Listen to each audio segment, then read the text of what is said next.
예수께서는 종종 구원을 받을 수 있는 사람과 구원을 받지 못할 사람에 대하여 여러 군데서 비교하여 들려주셨습니다. 앞에 나오는 맏아들과 둘째 아들의 비유, 뒤에 나오는 양과 염소의 비유 등이 그것입니다. 10처녀의 비유에서 5씩 나누어 다른 점을 들려주신 것과 마찬가지입니다. 5처녀의 경우는 구원받은 자, 나머지 5처녀는 구원받지 못한 자의 전형적인 본보기가 되는 것입니다. 성경에서는 예수를 신랑에다 구원받은 성도들을 신부에다 비유하여 설명한 사례가 많이 있습니다. 마태복음 9장 15절, 요한복음 3장 29절, 요한계시록 19장 7절, 요한계시록 21장 2절에 있습니다. 천국에서 주님과 우리의 만남은 결혼의 축제가 되는 것입니다. 여기서 처녀의 경우 5처녀는 슬기롭고 5처녀는 미련하였습니다.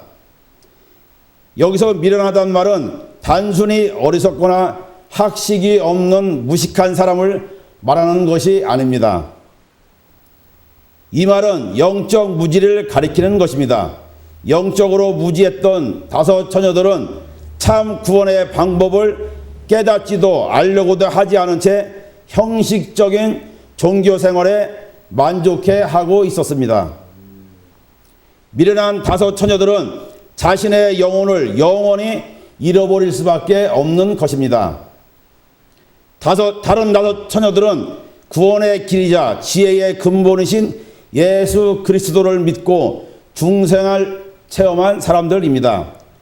온갖 지혜와 보화가 주님 안에 있다는 사실을 체험한 사람들입니다.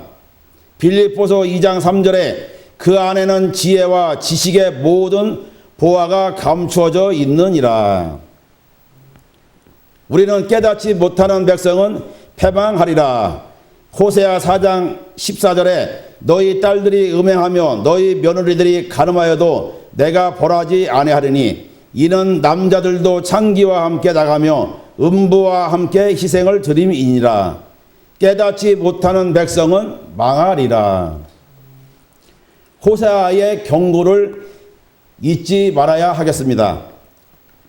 밤중 어느 때에 이를 줄 모르는 신랑을 맞을 준비를 하는 일에 있어서 등불의 기름은 가장 중요한 것입니다. 밝은 등불이야말로 신랑과 처녀들 사이를 서로 알아보도록 하는 가장 중요한 매개체였기 때문인 것입니다. 슬기로운 처녀들은 기름을 예비하고 있었지만 미련한 5처녀는 기름을 준비하지 않은 채 잠만 자고 있었습니다.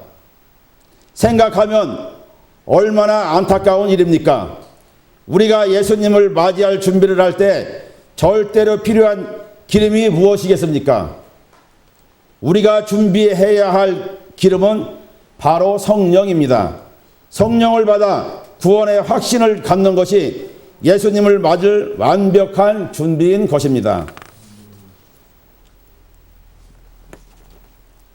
어느 주일날이었습니다. 주일학교의 한 교사가 어린이들에게 부자와 나사로의 얘기를 해 주었습니다.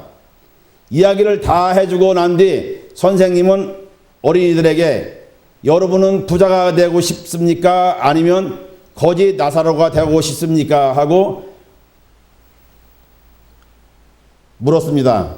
그러자 아이들 중 한 명이 손을 번쩍 들더니 대답하기를 선생님, 죽기 전에는 부자가 되고 싶고 죽은 다음에는 거짓 나사로가 되고 싶다고 대답을 하였습니다. 이 어린아이와 같은 생각을 하는 그리스도인들이 많이 있습니다. 세상도 사랑하고 예수님도 사랑하고 싶은 것입니다. 성경은 2가지를 다 사랑할 수 없다고 말을 하고 있습니다. 세상을 사랑하는 사람은 예수님을 미워하게 되고 예수님을 사랑하는 사람은 죄악된 세상을 미워하게 되는 것입니다. 베드로는 처음부터 훌륭하고 위대한 사람이 아니었습니다. 가룟 유다도 처음부터 비열하고 간사한 사람이 아니었습니다. 베드로와 가룟 유다의 갈림길은 예수 그리스도였습니다. 베드로는 예수님을 살아계신 하나님의 아들로 선택했고, 가룟 유다는 예수님을 삶의 목적이 아니라 삶의 수단으로 선택을 하였던 것입니다. 베드로는 예수님을 그리스도요 하나님의 아들로 믿었고, 가룟 유다는 예수님을 치부의 수단이거나 민족 해방의 수단으로 삼았던 것입니다. 베드로는 천국을 선택했고, 가룟 유다는 지옥을 선택했던 것입니다. 마태복음 6장 24절에 한 사람이 두 주인을 섬기지 못할 것이니 혹 이를 미워하고 저를 사랑하거나 혹 이를 중히 여기고 저를 경히 여김이라. 너희가 하나님과 재물을 겸하여 섬기지 못하느니라.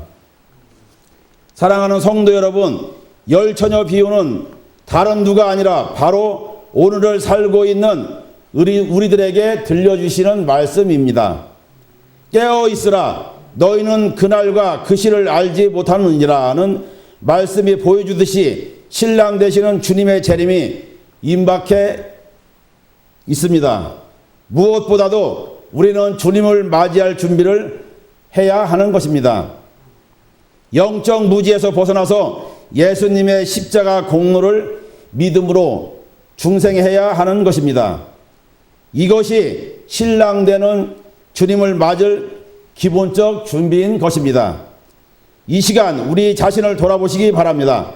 만약에 우리도 준비되어 있지 못한다면 우리들도 역시 저 미련한 처녀들처럼 주님 오시는 날에 버림을 당하게 될 것임을 잊지 말며 살아가시기를 축원드립니다.